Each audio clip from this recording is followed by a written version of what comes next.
غزوہ احد میں مسلمانوں کی شکست ہونے کے بعد جو مسلمانوں کے اندر رعب اور دبدبا تھا اور جو انہوں نے غزوہ بدر میں جیت حاصل کر کے حاصل کی تھی، اب غزوہ احد میں ہارنے کے بعد وہ رعب و دبدبا بالکل چلا گیا اور سارے دشمنان اسلام امن پڑے، مسلمانوں کے خلاف ظاہری طور پر سازشیں کرتے رہے اور نبی کریم صلی اللہ علیہ وسلم اور مسلمانوں کو ظاہری طور پر ستانے لگے۔ چنانچہ غزوہ احد کے 2 مہینے بھی نہیں گزرے تھے کہ بنو اسد نے مدینے پر چھاپا مارنے کی تیاری شروع کر دی۔ 4 مہینے گزرے تھے، ازل اور قارہ نے 10 صحابہ کرام رضوان اللہ علیہم اجمعین کو دھوکے سے قتل کر دیا۔ اسی مہینے میں یعنی سن 4 ہجری میں صفر کا مہینہ تھا کہ ایک اور دردناک حادثہ پیش آیا۔ 70 مسلمان صحابہ کرام رضوان اللہ علیہم اجمعین کی جماعت کو قتل کر دیا گیا اور نبی کریم صلی اللہ علیہ وسلم پر بہت ہی زیادہ رنج و غم میں مبتلا آپ صلی اللہ علیہ وسلم ہو گئے۔ چنانچہ نبی کریم صلی اللہ علیہ وسلم نے مسلسل 1 مہینے تک ان تمام قبائل جن قبیلوں نے نبی کریم صلی اللہ علیہ وسلم اور مسلمانوں کے ساتھ اتنی بری حرکت کی تھی، ان کے تعلق سے ہر فرض نماز کے آخری رکعت میں آپ صلی اللہ علیہ وسلم نے قنوت نازلہ پڑھی اور یہ 1 مہینے تک آپ صلی اللہ علیہ وسلم قنوت نازلہ پڑھتے رہے اور ان دشمنان اسلام کے خلاف آپ صلی اللہ علیہ وسلم نے بد دعائیں کرتے رہے۔ ادھر مدینے کے دوسرے یہودی قبیلہ جو کہ قبیلہ بنو نذیر ہے، انہوں نے بھی اپنا کارنامہ دکھانا شروع کیا اور مسلمانوں کے ساتھ ظلم و ستم کرنے میں تلنے لگے، حتیٰ کہ انہوں نے انتہا کر دی۔ ربیع الاول کا مہینہ تھا، اللہ کے نبی علیہ الصلوۃ والسلام کے تعلق سے یہ پلاننگ انہوں نے بنائی کہ نبی کریم صلی اللہ علیہ وسلم ہی کو نیست و نابود کر دے۔ چنانچہ روایت کے اندر آتا ہے کہ اللہ کے نبی علیہ الصلوۃ والسلام 2 مقتول کی دیت ادا کرنے کے لیے چند صحابہ کرام رضوان اللہ علیہ مجمعین کے ہمراہ آپ صلی اللہ علیہ وسلم یہودی کے سرداروں کے یہاں پہنچتے ہیں اور اس جماعت میں نبی کریم صلی اللہ علیہ وسلم کے ساتھ حضرت ابوبکر صدیق رضی اللہ عنہ، حضرت عمر فاروق رضی اللہ عنہ، حضرت علی رضی اللہ عنہ اور دیگر صحابہ کرام رضوان اللہ علیہ مجمعین بھی تھے۔ چنانچہ وہاں پہنچنے کے بعد ان کے سرداروں سے بات چیت کرتے ہیں، ان کے سردار اطمینان دلاتے ہیں کہ آپ جو پیشکش رکھیں گے وہ قبول کیا جائے گا، اور پھر وہ لوگ وہاں سے الگ ہو جاتے ہیں اور گھر کے اندر داخل ہونے کے بعد نبی کریم صلی اللہ علیہ وسلم گھر سے باہر دیوار کے قریب بیٹھے تھے اور وہاں آپس میں نبی کریم صلی اللہ علیہ وسلم کو قتل کی سازش کرتے ہیں اور وہ لوگ قتل کی سازش کرتے ہوئے کہتے ہیں کہ کون ہے جو اس بھاری پتھر کو چھت پر اٹھائے گا اور چھت سے محمد کے اوپر وہ دے مارے گا اور اس طریقے سے محمد کو نیست و نابود کر دے گا، محمد کو قتل کر دے گا۔ عمرو بن جہاش ایک ملعون و مردود یہودی تھا، اس نے کہا کہ میں اس کے لیے ریڈی ہوں۔ سلام بن مشکم ایک یہودی تھا، اس نے کہا کہ دیکھو اگر تم اس طرح کرو گے تو کسی نہ کسی طرح سے ان کو یہ بات خبر پہنچ جائے گی اور تمہارے عہد و پیمان جو آپس میں ہیں وہ ٹوٹ جائیں گے۔ لیکن ان کی بات نہیں مانی گئی اور انہوں نے عزم کر لیا کہ محمد کو قتل کرنے کا۔ چنانچہ اللہ کے نبی علیہ الصلوۃ والسلام کے پاس حضرت جبرائیل آتے ہیں۔ حضرت جبرائیل اللہ کے نبی علیہ الصلوۃ والسلام کو بتلا دیتے ہیں۔ اللہ کے نبی علیہ الصلوۃ والسلام سننے کے فوراً بعد وہاں سے اٹھ کھڑے ہو کر کے مدینے کی طرف تشریف لے کر جاتے ہیں۔ ایسے ناقابل برداشت قدم اٹھا کر کے انہوں نے اتنا بڑا جرم کر دیا کہ نبی کریم صلی اللہ علیہ وسلم جو مدینے اور مسلمانوں کے سربراہ تھے انہی کو ختم کرنے کی سازش رچائی۔ صحابہ کرام بعد میں نبی کریم صلی اللہ علیہ وسلم کے یہاں پہنچتے ہیں۔ اللہ کے نبی علیہ الصلوۃ والسلام اس ناپاک سازش کے تحت جو کچھ انہوں نے پلاننگ بنائی تھی، اللہ کے نبی علیہ الصلوۃ والسلام صحابہ کرام کو خبر کرتے ہیں اور صحابہ کرام کو خبر کرنے کے بعد اللہ کے نبی علیہ الصلوۃ والسلام نے ایک صحابی کو وہاں بھیجتے ہیں ان یہودیوں کے پاس اور کہتے ہیں کہ تم مدینے سے نکل جاؤ، 10 دن کی مہلت دی جاتی ہے، 10 دن کے اندر اندر تو اگر تم مدینے کو خالی کر دیے تو ایسی صورت میں تمہارے لیے اچھائی ہے، وگرنہ تمہیں قتل کر دیا جائے گا۔ مجبور ہو گئے، وہ لوگ تیاری شروع کر دی، لیکن عبداللہ بن ابی بن سلول جو کہ منافقوں کا سردار تھا، اس نے کہا کہ میرے پاس 2000 شہسوار ہیں، میں تمہاری مدد کروں گا، تمہیں یہاں سے نکلنے کی ضرورت نہیں ہے، جب تک ہم زندہ ہیں تمہارے لیے ہم کچھ بھی کر سکتے ہیں، لہذا تم اس چیز سے بالکل خوف نہ کھاؤ، اور قبیلہ بنو غطفان بھی تمہارے ساتھ دیں گے چونکہ وہ تمہارے حلیف ہیں، اور اسی طریقے سے بنو قریظہ بھی تمہارے ساتھ ہوں گے۔ چنانچہ ان کو ہمت آ جاتی ہے، اور نبی کریم صلی اللہ علیہ وسلم کو یہ خط بھیجا جاتا ہے کہ تمہیں جو کرنا ہے کر لو، ہم یہاں مدینے خالی نہیں کریں گے۔ اللہ کے نبی علیہ الصلوۃ والسلام اور صحابہ کرام رضوان اللہ علیہم اجمعین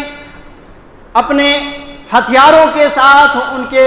یہاں پہنچتے ہیں، وہ قلعے بند ہو جاتے ہیں۔ اللہ کے نبی علیہ الصلوۃ والسلام محاصرہ کر لیتے ہیں، اور محاصرہ چند دن کا محاصرہ ہوتا ہے، 4 دن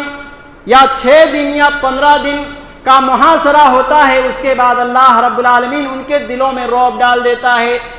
اور محاصرہ کرنے کے بعد عبداللہ بن ابی جو کہ ان کے ساتھ وعدہ کیا تھا، وہ وعدہ خلافی کر چکا۔ قبیلہ بنو غطفان بھی مدد کے لیے نہیں آئے، قبیلہ بنو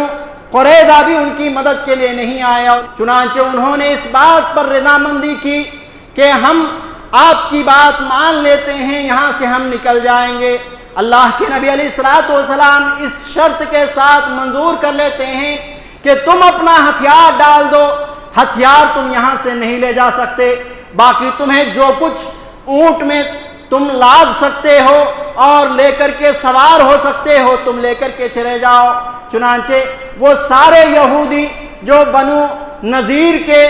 سارے یہودی 600 اونٹ میں سارے سامان کو لاد کر کے وہ لوگ وہاں سے نکل جاتے ہیں۔ کچھ لوگ شام کی طرف نکل جاتے ہیں، کچھ لوگ خیبر کی طرف نکل جاتے ہیں، اور بیشتر لوگ خیبر کی طرف نکل جاتے ہیں۔ لیکن وہاں جانے کے بعد خیبر میں جو بنو قینوقا کے تعلق سے آپ نے پہلے ہی سن رکھا ہے کہ ان کو بھی جلا وطنی ہوئی تھی، تو بنو قینوقا وہاں پہلے سے موجود تھے، اور دیگر یہودی لوگ خیبر میں موجود تھے۔ اب بنو نذیر وہاں پہنچنے کے بعد وہاں مسلمانوں کے خلاف سازشیں کرنے لگے۔ بنو نذیر کے 20 سرداروں نے مل کر کے مکہ پہنچے، اور مکہ کے قریشوں کو ورغلایا، مسلمانوں کے خلاف ابھارا کہ ہم تمہارے ساتھ ہیں، ہم تمہاری ہر طرح سے مدد کریں گے، لہذا یہی موقع ہے مسلمان کو نیست و نابود کر دیا جائے۔ اور انہوں نے نہ صرف یہ کہ قریش کے سرداروں سے بات کی، بلکہ وہاں مکے میں موجود ہر قبیلے کے پاس پہنچے اور مسلمانوں کے خلاف خوب ابھارا، حتیٰ کہ وہ بنو غطفان کے یہاں پہنچے، ان کو بھی خوب ابھارا، چاروں طرف سے مسلمانوں کے دشمن بن گئے۔ ادھر نبی کریم صلی اللہ علیہ وسلم کی جماعت جو تھی وہ بیدار مغز تھی، ہر حالات سے واقف تھے۔ صحابہ کرام رضوان اللہ علیہم اجمعین اور نبی کریم صلی اللہ علیہ وسلم کو جیسے ہی معلوم ہوا کہ سارے مشرکین اور یہودی ایک اکٹھا ہو رہے ہیں، مسلمانوں کے خلاف یکجا ہو رہے ہیں، اللہ کے نبی صلی اللہ علیہ وسلم نے صحابہ کرام رضوان اللہ علیہم اجمعین کی جماعت کو لے کر کے مشورے میں بیٹھتے ہیں، اور حضرت سلمان فارسی رضی اللہ عنہ کی مشورے کو قبول کر لیا جاتا ہے، اور وہ مشورہ تھا کہ مدینے کے ہر 4 جانب خندق کھودا جائے، گڈھے کھودا جائے، اور اللہ کے نبی علیہ الصلوۃ والسلام نے 10 صحابہ کرام رضوان اللہ علیہم اجمعین کو 40 ہاتھ کی لمبائی اور دوری تک کھودنے کی ذمہ داری دے دی۔ اللہ کے نبی علیہ الصلوۃ والسلام کے اس مشورے سے مسلمان خوش ہوئے، مسلمانوں نے بڑے ہی محنت اور مشقت کے ساتھ وہ خندق کھودنے میں لگے رہے۔ اللہ کے نبی علیہ الصلوۃ والسلام ان کو دعائیں دیتے تھے، اللہم لا عیش الا عیش الآخرہ، اے اللہ زندگی تو بس آخرت کی زندگی ہے، فاغفر للمہاجرین والانصار، لہذا تو مہاجرین اور انصار کے اوپر مہربانی فرما، ان کی مغفرت فرما۔ صحیح بخاری کی یہ روایت ہے، اللہ کے نبی علیہ الصلوۃ والسلام ان صحابہ کرام رضوان اللہ علیہم اجمعین کو دعائیں دیتے تھے۔ صحابہ کرام رضوان اللہ علیہم اجمعین جواب میں یہ کہتے تھے، نحن الذین بایعوا محمدا، ہم وہ لوگ ہیں جن لوگوں نے محمد کے ساتھ بیعت کی ہے، علی الجہاد ما بقینا ابدا، جب تک ہم باقی ہیں جہاد پر ہم ڈٹے رہیں گے۔ اور اس طریقے سے صحابہ کرام رضوان اللہ علیہم اجمعین کی جو ذمہ داری دی گئی تھی وہ ذمہ داری انہوں نے پورا کی۔ یہی وہ دن تھے کہ صحابہ کرام رضوان اللہ علیہم اجمعین کے پھاکا کشی کا یہ حال تھا کہ صحابہ کرام رضوان اللہ علیہم اجمعین اتنے محنت اور مزدوری اور اتنی مشقت والا کام کر رہے ہیں لیکن کھانے کے لیے کچھ میسر نہیں ہے۔ صحابہ کرام رضوان اللہ علیہم اجمعین نے بھوک کی شکایت کی، جیسے کہ صحیح بخاری کے اندر روایت موجود ہے کہ صحابہ کرام آتے ہیں، اللہ کے نبی علیہ الصلوۃ والسلام کو اپنا قمیص اٹھا کر کے دکھاتے ہیں، اللہ کے رسول یہ پتھر بندھا ہوا ہے، کھانے کے لیے کچھ نہیں ہے۔ اللہ کے نبی علیہ الصلوۃ والسلام اپنا قمیص اٹھاتے ہیں، جہاں صحابہ کرام رضوان اللہ علیہم اجمعین نے ایک ایک پتھر باندھ کے رکھے تھے، نبی کریم صلی اللہ علیہ وسلم 2 پتھر باندھے ہوئے تھے۔ یہ بھوک کی شدت تھی۔ وہ سارے صحابہ کرام رضوان اللہ علیہم اجمعین نبی کریم صلی اللہ علیہ وسلم کے اشاروں پر عمل کرنے والے تھے۔ اتنی بھوک کی شدت ہونے کے باوجود آپ کو خود معلوم ہوگا کہ بھوک میں آدمی کی طاقت جسم میں جواب دے دیتی ہے، لیکن اس کے باوجود انہوں نے ایک گہرا گڈھا کھودا جو تقریباً اس کی چوڑائی 10 گز تھی، 10 ہاتھ کی تھی، اور ہر 10 صحابہ کرام رضوان اللہ علیہم اجمعین ایک گہرا گڈھا 40 ہاتھ تک اس طریقے سے کھودنے کی ذمہ داری تھی، اس کو پورا کیا۔ یہی وہ دن تھے نبی کریم صلی اللہ علیہ وسلم کے ہاتھوں سے کئی معجزے ظاہر ہوئے۔ ایک مرتبہ چند کھجوریں لایا گیا تاکہ کچھ مسلمانوں کو جو ان کے رشتہ دار تھے ان کو دیا گیا۔ نبی کریم صلی اللہ علیہ وسلم کے سامنے سے گزر رہے تھے، اللہ کے نبی صلی اللہ علیہ وسلم نے وہ کھجور لے لیے، اللہ کے نبی صلی اللہ علیہ وسلم نے دعا کی اور وہ کھجور جتنے سارے صحابہ کرام رضوان اللہ علیہم اجمعین تھی سب کو بلایا اور سب نے پیٹ بھر کے کھایا۔ ایک معجزہ یہ بھی ظاہر ہوا کہ ایک بکری ایک عورت نے اس کو ذبح کیا اور کھانے میں 2-4 آدمی کو جو وہاں کام کرنے والے تھے بلایا۔ نبی کریم صلی اللہ علیہ وسلم کو بھی بلایا تھا اس میں۔ اللہ کے نبی صلی اللہ علیہ وسلم سارے صحابہ کرام رضوان اللہ علیہم اجمعین کو لے جا کر ان کے گھر میں جمع کر دیا۔ اللہ کے نبی صلی اللہ علیہ وسلم نے کہا کہ تم برتن کو ڈھانکے رکھنا اور سارے لوگوں کو دیتے رہنا، اور معجزہ یہ ہوا کہ اللہ کے نبی صلی اللہ علیہ وسلم کے اس حکم کو ماننے کی وجہ سے وہ تھوڑے سے کھانے سارے لوگ پیٹ بھر کر کے کھائے۔ تو ادھر مشرکین مکہ، ادھر یہودی قبیلہ بنو غطفان، یہ سارے لوگ مل کر کے ان کی تعداد 10,000 تھی، اور مدینے میں مسلمان رہنے والے جو تھے وہ بچے کو لے کر کے اور ان کی عورتوں کو لے کر کے بھی وہ 10,000 نہیں پہنچ سکتے تھے، ان کی تعداد صرف اس وقت 3,000 تھی۔ تو یہ گڈھا کھود لیے، مشرکین چاروں طرف سے مسلمانوں کا محاصرہ کر لیے۔ وہاں پہ مسلمانوں کے ساتھ یہودی کا صرف ایک قبیلہ بنو قریظہ تھا، اور وہ لوگ جو ہے عہد و پیمان میں باقی تھے۔ ان لوگوں نے بڑی کوشش کے بعد بنو قریظہ کو بھی اپنے ساتھ ملا لیا، اور بنو قریظہ نے بھی نبی کریم صلی اللہ علیہ وسلم کی اس نازک حالت میں جو ہے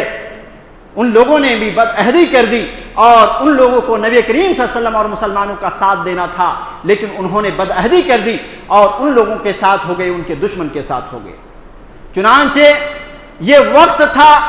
کہ مسلمانوں کے تعلق سے قرآن مجید نے یہ نقشہ کھینچا ہے کہ ان کے دل حلق میں آ گئے تھے۔ یہ حالت تھی مسلمانوں کی، کیونکہ 10,000 کی لشکر چاروں طرف سے گھیرے ہوئے ہیں۔ مدینے کے اندر جو ایک قبیلہ جو یہودی کا تھا بدعہدی کر دی ہے، بدشکنی کر دی ہے۔ اب مسلمانوں کی تعداد اتنی نہیں،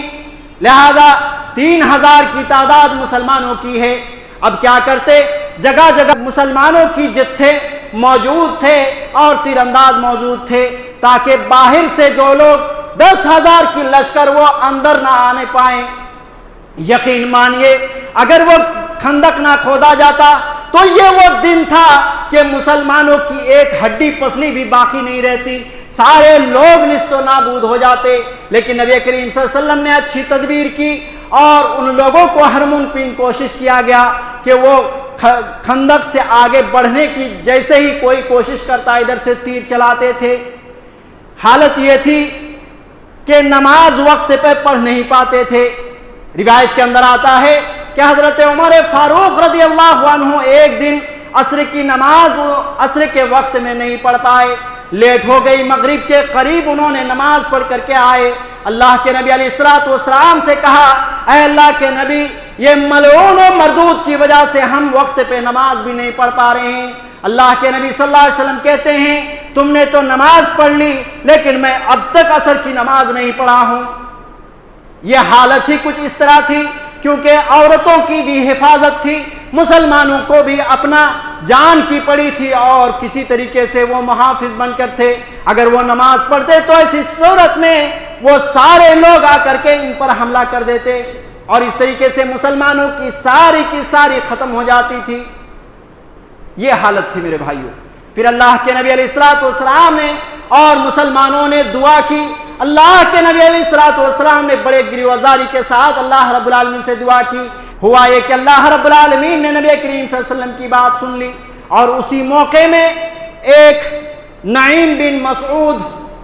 اپنے ایمان کا اور اسلام کا ظاہر کرتا ہے۔ اللہ کے نبی علیہ الصلوۃ والسلام، اس سے پہلے وہ کافر تھا، اللہ کے نبی علیہ الصلوۃ والسلام ان کو کہتے تم اکیلے تو کچھ نہیں کر سکتے ہو، لیکن ایک کام کرو کہ قریش اور بنو قریظہ کے درمیان تم جو ہے پھوٹ ڈال دو۔ چنانچہ وہ اپنے مقصد میں کامیاب ہو جاتے ہیں۔ پھر اللہ رب العالمین کی طرف سے عذاب آتا ہے۔ ان تمام لوگ جہاں انہوں نے پڑاؤ ڈالا تھا صرف اور صرف وہیں پہ طوفان آتا ہے، ایسی طوفان، ایسی تیز تند ہوا اللہ رب العالمین کی جانب سے آتا ہے کہ ان کی ہانڈیاں الٹ گئی، ان کے خیمے جو ہے بکھر گئے، ان کے خیمے اکھڑ گئے، ان کے جو جانور تھے وہ بدک گئے، ادھر ادھر بھاگنے لگے۔ وہ لوگوں کو پاؤں میں ثبات نہیں تھا، لہذا وہ بھاگنے پر اپنا عافیت سمجھے اور اس طریقے سے وہ بھاگنے پر کامیاب ہو گئے۔ نبی کریم صلی اللہ علیہ وسلم جب صبح کرتے ہیں دیکھتے ہیں کہ سارے لوگ جا چکے ہیں، اور اس طریقے سے یہ غزوہ خندق، اس میں تھوڑی بہت چھیڑ چھاڑ ہوئی تھی، مسلمانوں کے اندر تیر بازی ہوئی تھی، جس میں سے مسلمانوں کے 6 مسلمان شہید ہوئے تھے اور مشرکین 10 مارے گئے تھے۔ اس کے بعد مدینے کے جو بنو قریظہ نے بدعہدی کی تھی اور ایسے نازک حالت میں بدعہدی کی تھی جو کہ سب سے زیادہ مسلمانوں کو ان کی ضرورت تھی، لیکن اس وقت انہوں نے وہ دشمن کے ساتھ مل کر کے مسلمانوں کے ساتھ بدعہدی کی تھی۔ اور ساتھ ہی ساتھ روایت کے اندر یہ بھی آتا ہے کہ انہوں نے مسلمانوں کے خلاف جو ہے جنگی ہتھیار وغیرہ بھی انہوں نے خریدے تھے تاکہ مسلمانوں پر حملہ کرے۔ یہ 2 جرم کے بنا پر اللہ کے نبی علیہ الصلوۃ والسلام اس غزوے سے فارغ ہو کر کے آپ گھر پہنچتے ہیں۔ گھر میں آپ صلی اللہ علیہ وسلم غسل کر رہے ہوتے ہیں، حضرت جبرائیل آ جاتے ہیں۔ حضرت جبرائیل کہتے ہیں، اے نبی، کیا آپ نے اپنی جراح کھول دی ہیں؟ کیا آپ اپنے ہتھیار کو گھر میں رکھ دیے ہیں؟ ہم اب تک جو ہے اپنے ہتھیار کو نہیں رکھے ہیں، لہذا اپنے صحابہ کرام رضوان اللہ علیہ مجمعین کو حکم دیجئے اور فوری طور پر بنو قریظہ کے یہاں پہنچیے۔ چنانچہ نبی کریم صلی اللہ علیہ وسلم غسل کر کے فوراً سے صحابہ کرام رضوان اللہ علیہ مجمعین میں اعلان کرواتے ہیں، کہتے ہیں کہ جو لوگ اپنے اللہ رب العالمین کے عہد و میثاق پر قائم ہیں وہ لوگ چاہیے کہ وہ عصر کی نماز بنو قریظہ کے یہاں پڑھے۔ چنانچہ سارے صحابہ کرام رضوان اللہ علیہ مجمعین کے بنو قریظہ کے یہاں پہنچتے ہیں اور اللہ کے نبی علیہ الصلوۃ والسلام بھی وہاں پہنچتے ہیں، اور اس طریقے سے وہ لوگ جو بنو قریظہ کے لوگ تھے وہ لوگ بھی قلعے میں بند ہو جاتے ہیں اور نبی کریم صلی اللہ علیہ وسلم ان کا جو ہے محاصرہ کر لیتے ہیں۔ اور محاصرہ کرنے کے بعد ان کا جو سردار تھا بنو قریظہ کا کعب بن اسد تھا، اس نے کہا کہ اے لوگو، تمہارے لیے عافیت یہ ہے، تم جانتے ہو کہ محمد سچا ہے اور اس کا دین سچا ہے، تو تمہارا پہلا آپشن ہے کہ تم یا تو اس کے دین قبول کر لو اور تم اپنے مال، اپنے جان اور ساری چیزوں کی حفاظت کر لو، اور دوسرا آپشن یہ ہے اگر تم اس طرح نہیں کرتے تو یاد رکھو کہ تم اپنے بچوں کو قتل کر دو، تم اپنی عورتوں کو قتل کر دو اور ان کے ساتھ لڑ پڑو، چاہے تم ختم ہو جاؤ یا تو ان کو ختم کر دو۔ اور تیسری صورت یہ ہے کہ سنیچر کے دن، ہفتے کے روز، چونکہ وہ لوگ غافل ہوں گے، وہ لوگ سمجھے ہوں گے کہ ہم عبادتوں میں مصروف ہوں گے، اور اسی دن جو ہے اچانک سے ان پر حملہ کرو، ٹوٹ پڑو۔ لیکن اللہ رب العالمین نے حضرت جبرائیل اور فرشتوں کو بھیج کر ان کے دلوں میں مسلمانوں کے تئیں رعب ڈال دیا تھا، ان کے خوف سے لرز اور لرزہ برسا تھے، وہ لوگ جو ہے خوف کے مارے ایک حالت بن چکی تھی ان کی، لہذا انہوں نے ان کی تمام باتوں کو رد کر دیا اور انہوں نے جو ہے اپنے آپ کو سونپنا مناسب سمجھا۔ انہوں نے کہا کہ ابو لبابہ سے ہم بات کرنا چاہتے ہیں۔ ابو لبابہ ان کے حلیف تھے، ابو لبابہ کو بلایا گیا۔ ابو لبابہ آتے ہیں، آنے کے بعد یہودی سارے کے سارے ان کے پاس جمع ہو جاتے ہیں، سارے لوگ گڑ گڑاتے ہیں، روتے ہیں، کہتے ہیں ابو لبابہ تم ہمارے حلیف ہو،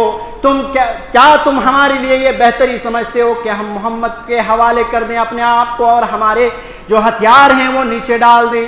ابو لبابہ کہنے لگے کہ ہاں تمہارے لیے یہی عافیت ہے کہ تم اپنے ہتھیار کو ڈال کر محمد کے یہاں اپنے حوالے کر دو۔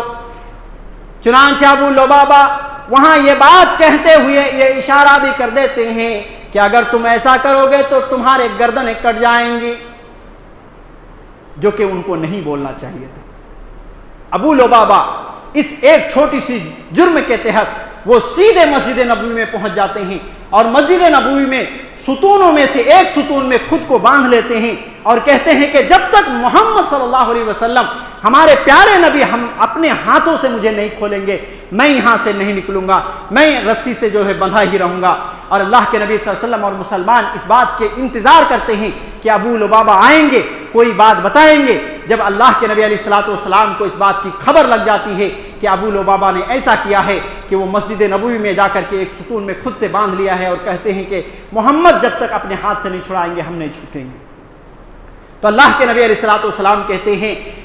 کہ ابو لبابہ اگر میرے پاس آتا تو میں ان کے لیے جو ہے استغفار کے لیے کہتا کہ وہ اللہ رب العالمین کے یہاں استغفار کرے۔ چنانچہ تمام یہودی جو ہے اس بات کے